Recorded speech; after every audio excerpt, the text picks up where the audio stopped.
What is going on, guys? CVM here. Welcome to FIFA 18 Team of the Week predictions for week number 9.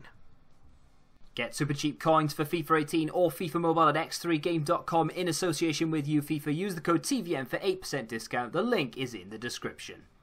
Before we get started with Team of the Week 9, a few things. Friendlies, international friendlies in particular, do not count towards informs. They have never done, and they will never do so, unless EA just completely decide, throw the rulebook out the window and decide to incorporate friendlies into this. But they've never done it before. There was an instance back in FIFA 14 where it was an absolute garbage Team of the Week at week 10 or week 9 because of the exact same situation we're in this week. So I don't think they'll go, oh, they might just include friendlies because they want to make up the numbers. They didn't then. Why should they do it now? Cup games don't count either, and also Tuesday night games do not count as well. So the Ireland-Denmark game that is taking place on Tuesday will not count towards this week Team of the Week, as it never does. The only other thing to say is that I will miss the game Italy-Sweden tomorrow night. I will put an update in the comment section as to my prediction from that game, because it's the only game running tomorrow that will have any bearing on Team of the Week. First player on the list is Middlesbrough's Randolph. He made 5 saves and kept a clean sheet in a 0-0 draw in that first leg with Denmark. The first and potentially last North Korean representative for the informs is Pak Kwang-pyong. They never really get anything, but there's a big shout here. 1 goal in a 4-1 win. Andrew Hoole of the Australian League, 1 goal and 1 assist in a 2-0 win.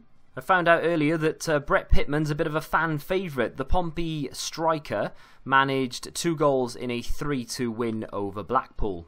Lincoln City's Anderson managed to score 2 goals in a 4-1 win, making him a 72 rated silver.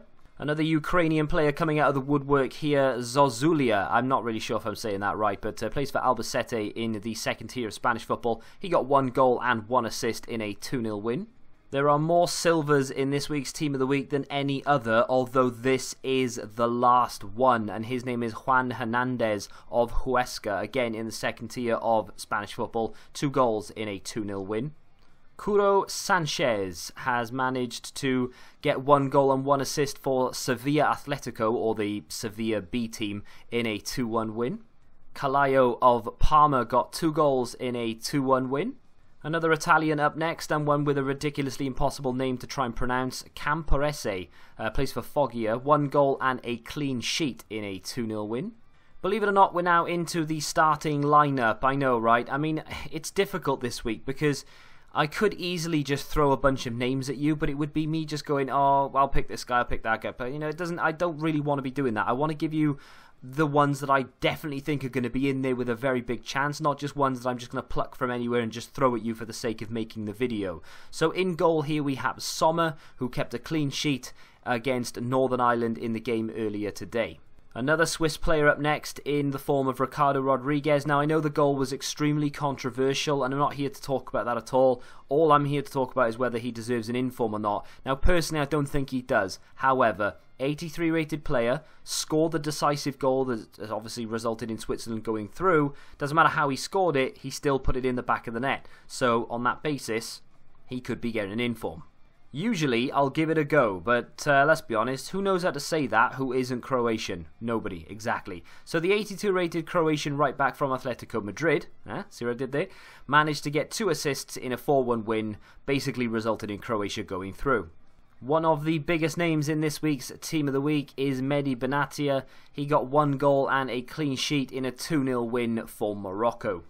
Up next is potentially a wonder story, right? Grainger from Carlisle started life off in FIFA 18 as a bronze. Then he got an inform to be a silver inform, and now he is potentially on course for a gold inform by scoring 2 goals and keeping a clean sheet in a 4-0 win. But also, if he gets 1 more inform, there is a high potential he could be in the 80 club.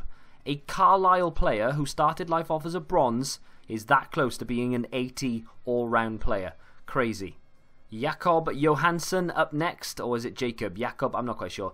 He plays for AEK Athens. He got 1 goal in a 1-0 win over Italy, of course. Now, it may not be a significant goal, because Italy may turn that tie around, but of course, that is the game tomorrow night. But they haven't been known, EA now, to give informs for first legs, despite in the second leg the result being overturned. So, let's hope so anyway, because he actually looks like a fairly decent card. Kebano, if that's how you say it, Niskan Kebano of Fulham, obviously of Congo as well. 1 goal in a 3-1 win.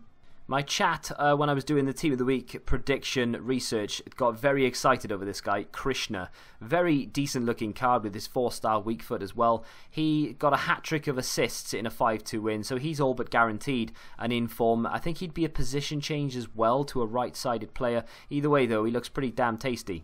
One of, if not the biggest name on the team sheet is 90-rated Luka Modric of Croatia. He got 1 goal in that 4-1 win over Greece, of course. Up next is an interesting one. I've gone for Diafra Sakho of West Ham and, of course, of Senegal as well. He got 1 goal in a 2-0 win.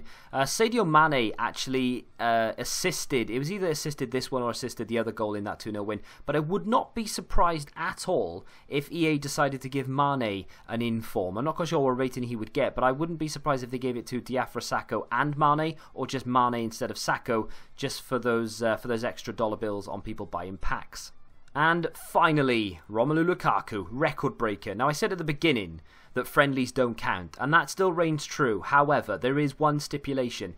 If that player breaks a record, they may get a record breaker card. Lukaku has just become the highest goal scorer for Belgium overall, so there is a potential for a record breaker Lukaku card. And with how dire this week's Team of the Week looks, I would not rule that out at all. Now, I don't know of any other records that have been broken by players playing in international friendlies this weekend. If you know of any, obviously feel free to let me know in the comment section. Lukaku is the only one that I know has now become Belgium's overall top goal scorer. So, if you have enjoyed this video, you know what to do. Smack the like button, subscribe to the channel if you're new, let me know if I've missed anyone in the comment section down below, and until the next time, goodbye.